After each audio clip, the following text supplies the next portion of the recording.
Welcome back to Two Guys and a Stack of Comics. The Stack of Comics. I'm Mike. That's Reed.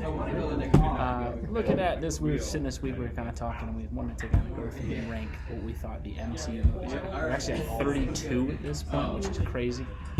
Me and Mike were sitting down, we just kind of going through and looking at it, and we thought we'd just kind of go over what we thought from Marvel. So this is going to be a 4-part video. Yep. Because you can't go through 32 in one video. There's just no way. So we broke it down into 4 parts, and we're going to do how many? We'll go through 8 movies. It's 32, so it'll be 8 per video. So it divides evenly. Yep. And kind of to start with, we wanted to go with the bottom 8. Just room for improvement, to say the least, for these movies. And then we'll work our way up to the top. Work our way all the way to the top. With these movies, it is completely based on me and Mike's personal opinion. Nothing to do with box office, how the movies were received critically, anything like that. When we did the rankings for it, we just really sat down and went, like, if we were watching this on TV and take we were this both challenge on, at home, you guys. Take this challenge. It really, really works. Yeah. So the scenario is you're just at home on TV, and there's 2 of these movies on at the same time. Which one are you watching? And we kind of just went through the whole list. Yeah. We sort of went down based on just personal enjoyment. Like if you had a choice of 2 or 3, and it's a Sunday afternoon, you got nothing better to do. Yep. Okay, which one are you gonna watch? And it works. It works like a charm. No, because you kind of have to consider like just pure enjoyment of the film, like what's the fun of watching it. And so I think the other good thing with these is some of these have been a couple of years old, some of them hold up well, some of them don't. But we kind of want to just look at it from that perspective on it and just go through how we felt on it. So we had a few that we kind of slotted a bit differently, but after discussing, we were able to kind of unify the list a little bit with some little minor disagreements in there. But for the most part, we feel pretty good about it. We really feel pretty good about it. And again, if there was ever a doubt, all we had to do was just go, okay, it's Sunday afternoon. Which one are you watching? And both of these are starting right now. Which one are you going to watch? Try it out at home. Works like a charm. And you too can build your list. And let us know in the comments below. What would you have? Right. Just kind of your ranking of those. So we'll start at the very bottom, 32. This was the easiest one of the entire list for me and Mike. We said, what's the worst one? And we both instantly came to us. It would be Thor: Love and Thunder. I know, and in commemoration, I wore my Thor shirt. If ye be worthy, it's the Armin Molinar. But, so Thor's my favorite Marvel character, and yet I had to agree this movie was at the bottom of the list. Such a great story. It could have been the things that could have been, kind of like the Flash movie. Yep. But it wasn't. No. I think the biggest thing that stinks with this movie is it wasted potential, like you said. You have a well-cast character in Thor. Like, we all like Chris Hemsworth. You had Christian Bale come in to play the villain. You brought Jane back. You had the same director from Thor Ragnarok. Like, everything should have worked, and it absolutely did not. And I was just thinking, oh my gosh, Lady Thor is, it's going to be awesome. If you've read the comics and that story arc, just such a great, powerful story.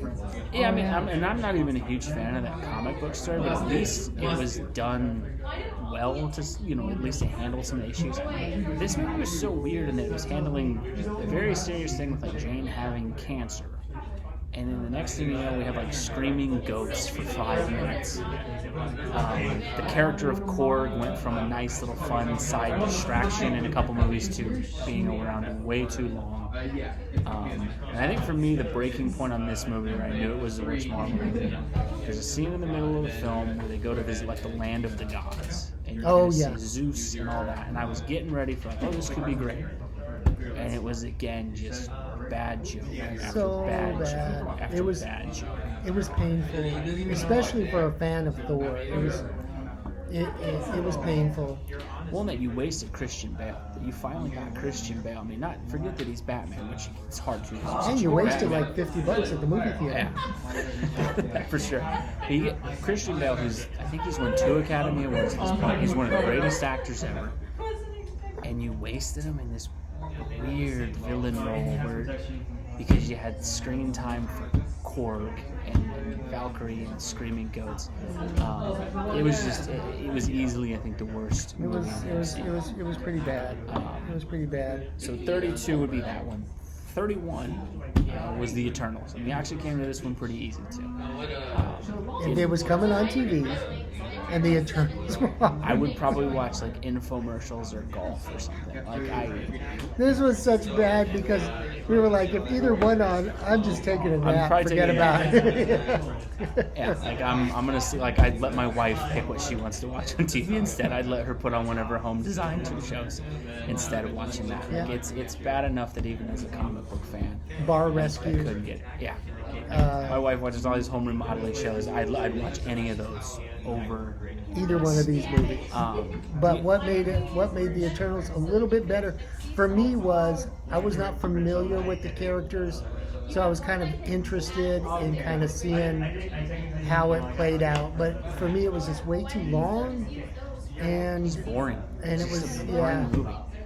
And I went with a bunch of comic book fans. I think you were there. I don't Did know you if go I to went that in that one? one, but And I do remember watching in theaters. It was one of the only Marvel movies where I literally halfway through was like, I'm struggling to stay awake. I remember the popcorn better than some of the scenes. And it's really weird in that, like, was in the middle of the pandemic they released this omnibus of the Eternals from Jack Kirby, and I'd never read the Eternals, and I'm like, they're making a movie, I'll read it. And I read it, and it was pretty good. Like, I'm not gonna pretend I'm an Eternals fan. It was very creative. You know, Kirby had a lot of cool concepts with it. And then you watch the movie, and it's like, this is just boring. And then I think the other huge thing with it is sometimes in a universe like Marvel, you've had so many films happen. And then you want to introduce all these new characters, and the biggest question becomes like, where were these people before? You have this guy who's like basically Superman and Icarus, who can shoot lightning, lasers out of his face, and he's flying, and can punch and all this stuff. And well, we sat out everything, but now we're here to fight. Yeah, it's like, so when Thanos ended half the world, We were taking a nap when Thanos you guys was were at Dairy doing his Queen or thing. whatever, but now it's time. Yeah. And I felt like that was just a really lame way to introduce them. It was tough. I don't even think I can remember many of the characters' names outside of like Icarus, and that's mainly because of the comics. I think Cersei was in there too. Yeah. But it was just a boring movie that we couldn't get on board with. Sad but true. Coming in at number 30, Shang-Chi. Yeah, Shang-Chi was a movie that we couldn't really get on board with. It kind of just came off as a boring and I think the main thing is the main character in the movie didn't click. Shang-Chi in the comics is actually a pretty cool character with a lot of potential. And for some reason, he was like the least important character in his own movie. Yeah, there was a lot of extra other stuff going on. It was a fun night out of the movies for the comic book gang when we went to go see it. But again, the most memorable part of the movie was, hanging out with my buddies after, and if, And it just, I think the movie focused so much on the villain. Wenwu, I think was the villain's name in the film. It made him a compelling character, and it just kind of highlighted how boring Shang-Chi was in the film. And that was really a shame because I really thought that movie had a ton of potential. I thought it was a really good idea to have it. I thought the trailers actually looked really good. And then you go and the hero is just kind of the most boring part of the film. And again, it's one of those things where when you've seen so many comic book films, you can kind of tell when a hero is clicking and when they're not. And in that movie, it just didn't really click. And it just didn't really click. It's not a movie I'd watch again. It was just not a very solid film. 29, what do we have, Mike? Coming in at number 29 was the Captain Marvel. Captain Marvel, to me, another pretty forgettable film. Of course, you had to go see it. The potential was there for it to be great. One was right before Endgame, so you really want to see how they would fold her into the movies. And maybe she would show up again, but it just never really landed. And I think for me, there was two things I really disliked in the movie. One was the classic Captain Marvel from the comics, an original character, was completely just cast aside. Nothing done with him, not honored at all, to elevate Carol. And that's fine if you want to make the movie about Carol. She's been in that role a little bit longer, is a little more modern. But to just completely disregard the original character, I thought was really just not cool. And the other thing about it, it felt more like a setup movie for something that now we know is probably never going to be. Mm-hmm. And so then they spent a lot of screen time like setting up something that was never going to happen. And it's one of those things where kind of the universe breaks the movie, and then, okay, Nick Fury has known this super powerful person who can wipe out an army on her own since the 90s, and never called her until Infinity War. Yeah, like all that when Age of Ultron, he could have called in a favor. Well, the first Avengers movie. Yeah. There's so many times, and why would he recruit the Avengers if he knew her?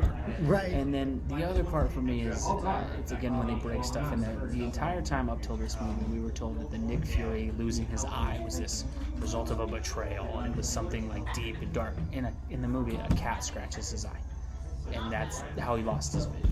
And it's one of those things you could tell they thought was a joke, but honestly, if you cared about the movies, it was like, what was that? Really unmemorable villain too. I never figured that out. Not a great film. One that definitely needs some improvement. But 28. it's still, we thought that Ant-Man and the Wasp with Quantumania would be 28. Which, if it was on TV, we had a choice between that and we Captain watched that. It was just because of Bill Murray? Let me just ask, was it Bill Murray that put you over the edge? Not teetering really between 28 and 29? I think the only good thing I can say about Ant-Man and the Wasp Quantumania is at least it was kind of short. Like, it wasn't super long. And I do think that Jonathan Majors playing Kang was at least interesting. I thought the villain Kang had some potential. But the way they delivered it, the way it came off, didn't work. And the other thing that I'm just getting really tired of with some of the movies, and I think Ant-Man and the Wasp represents a lot of it, is all CGI for no reason. It's watching people not wearing costumes, wearing green dots on a green screen, and it just doesn't ever come across as believable or real in any way. And it's a comic book movie, of course you have to stretch your imagination. But it's a little too much where you're like, man, why am I watching actors when you could have just made this an animated movie based on how much animation is there? Another thing to bring up at this juncture, when we put the list together, like 6 of the bottom 8 were all recent films. And then we kind of talked about that in our previous video, which we'll put a link into here, like how, they seem to just be cranking these out, It's more machine produced kind of stuff now. Almost, it's funny. It's almost like getting a burger from a fast food restaurant now instead of like getting like a home cooked burger, where you can tell the early Marvel was like a dish prepared at home, intentionally took time. Yeah. The movies now is kind of an assembly line sort of thing, and they're kind of all kind of falling flat in the same ways. Yeah, and this one for me as well. I think Ant-Man's a great character. There was no arc for him in this movie at all. It was so he cool was when he was introduced. Just there to be there. Just a really disappointing movie. Yeah, it was kind of sad. 27, we would have Black Widow. My wife would not like it being this low because she actually really loves this movie. But this is another one of the movies where I think it kind of comes down to when this movie was released and what took place with it. For me, it would have been higher on the list, but if it weren't for it was so much after the fact, I think it would have had more impact on me as a moviegoer and a fan if it had come out earlier. Mm-hmm. But being though it was after, I don't know, it just kind after of... Black Widow's already dead, she finally gets her solo movie. And what's so weird is, for years, people actually wanted a Black Widow movie on her own. And then you finally make it and she's already dead. Yeah. And it's another movie, again, and this is a common theme of Phase 4, Black Widow in all of the movies before this one is this solo character whose only family is the Avengers. Her relationship with Hawkeye. And then, oh, surprise, she had this entire family and a sister and a mom and dad figure. Like, and then, where did that come from? And the dad is like a Russian Captain America, and the mom is, you know, a scientist. And it's like, okay, why were these characters never in before? And it's fine to introduce new characters. There was a lot of vodka drinking in that movie as well, yeah. if I recall. It just... It doesn't work, and it's the laziness of adding stuff after the fact, but giving no thought into like, okay, does this make sense with what's happened before? And this movie just flat out didn't. It was terribly disappointing. There were some good things in it. Scarlett Johansson's great in the role of Black Widow, and I thought there were some decent action sequences that took place. There's also some laughably bad CGI towards the end of this as well. There's some explosion scenes that just look bad, and it's hard to believe that like a big budget Marvel movie. If you could just play the mental exercise of, let's say, you know, that movie could have had two sections. It could have been a part A, and it could have been a Black Widow 1 and a Black Widow 2. Before Endgame, take your mind back to a period of time before Endgame, and all of a sudden, you know, Black Widow 1 comes out, and you get introduced to her assassin sister, and you're like, oh, that's kind of cool, like, okay, and, you know, but she's been, you know, taken over by Taskmaster and whatever they were going to do. Yeah, you know, and then you could have had that. You could have had enough left over for a part 2, and then that all could have come out, and then post Endgame transition to those characters. Yeah, and then she dies. It would have been might have had some impact. Yeah. As opposed to, why am I emotionally invested in this film when it's about a character who's dead? And if I remember right, like we knew this one was coming out as she was dying, and it was like, don't worry, you're gonna get your Black Widow, but wait, she's dead. Wait. Yeah, it's one of the problems with prequel movies, and this kind of came as a prequel. And it was absolutely the wrong way to start like the fourth phase. Yeah. 26, we had Ant-Man and the Wasp. Hate to beat up on Ant-Man so much, but I'll be honest, we sat here and we tried ranking these, and we couldn't really remember much about this movie, to be honest. I will say that I do remember slight parts of it, and I guess that's kind of in its favor compared to the other ones, because the other ones I have negative memories of. I do remember Ant-Man and the Wasp had a fun feel as far as some fun scenes with Ant-Man's crew, the thieves that he goes with, and Michael Peña's character kind of doing his cool narrations and things like that. But very forgettable villain, very forgettable kind of movie. I think the only thing I really remember about the movie is the post-credits scene where he gets snapped away, or everyone gets snapped away, and Ant-Man's stuck in the quantum realm. But just a very unmemorable film. It's really only higher up on this list because of the strength of Paul Rudd playing Ant-Man and him just doing such a good job of being a charismatic actor. He nails that character, even in the third movie. It's just, you know, how much can you do with the script you're dealt with? Yep. That's about it. And then to bring the bottom 8 to a close, we're looking at Doctor Strange, Multiverse of Madness. Oh yeah, we have it. 25. I will be honest, this was a movie I was extremely excited to go see. Because this was supposed to, I think, be the big kickoff of the multiverse side. And you thought this was going to really set the table. And then it showed up and it was kind of a sequel to WandaVision instead of Doctor Strange's movie. That was kind of weird, right? And it was like, you know. Yeah, it didn't. I think the concept of we can have these mini TV streaming series and have them connect to a major movie series is still in its infancy. I don't know that we've successfily worked that out yet. Especially something that is so tied to it as like the main villain. And then I remember watching this with my wife, and she had not watched the TV series. So she's watched most of the movies, and she's like, wait, Wanda was good the last time I saw her. Why is Wanda like insane in this film? And it's like, oh, well, on Disney Plus there was a series where Wanda went crazy. Yeah. And again, it's a weak film for that in itself. And then again, it's a Doctor Strange movie where Doctor Strange is maybe the third or fourth most important character in the movie. There's a ton of focus on Wanda, on America Chavez, on Wong, on a bunch of other stuff. It's kind of like they forgot it was supposed to be about Doctor Strange. Again, it's another movie where, and we talked about this in the last video, it's almost like, okay, well, let's write these parts of the movie in to where we can offshoot this way, we can offshoot that way, we can tie in this, we can tie in that. And when you're trying to put a movie together like that, It doesn't work. it's not going to be. Well, then again, part of this where this broke this movie for me, because I will say there's some enjoyable sequences at the front. There's some pretty cool fight scenes with Doctor Strange at the beginning of the movie.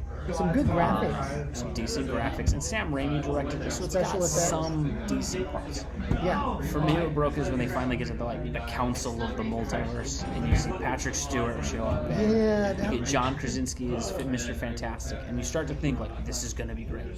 And then like Wanda comes in 5 seconds and like rips Mr. Fantastic into spaghetti, kills Black Bolt in 5 seconds, and kills Charles Xavier.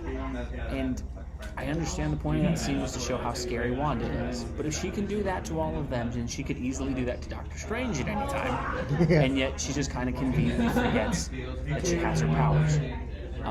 It was just a very weird way to like, let's do some fan service stuff and bring some people in to immediately kill them off in front of you, just for shock value. And again, I think it's better than everything else that we've covered on this list, but it's definitely towards the bottom. It's just because it seemed to forget that its job was, it's called Doctor Strange in the Multiverse of Madness, not just Wanda destroying the multiverse.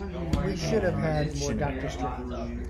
Especially like the final fight scene, you would have thought there would have been something with Strange confronting Wanda, and instead it kind of turns into a self-realization moment for Wanda where she's communicating with another version of herself. It just, at a certain point, I think maybe the writer thought he was being clever and was going for something profound, and no, it wasn't profound. It was just poorly written. Yeah. And it really dragged down what could have been a good movie. It had potential, but it just didn't deliver. That is the bottom 8 of our Marvel movies. Good thing is it only gets better from here. Right. On the list, and we'll have better things to say. This is the worst we have on the list, so we'll come back in another part. Tune in next time for, what are we going through? Part 2 of our 4-part 24 series. through 16? Yeah, we'll go through that. All right. Thanks for joining us, two guys, Two guys and a stack of comics. See you next time.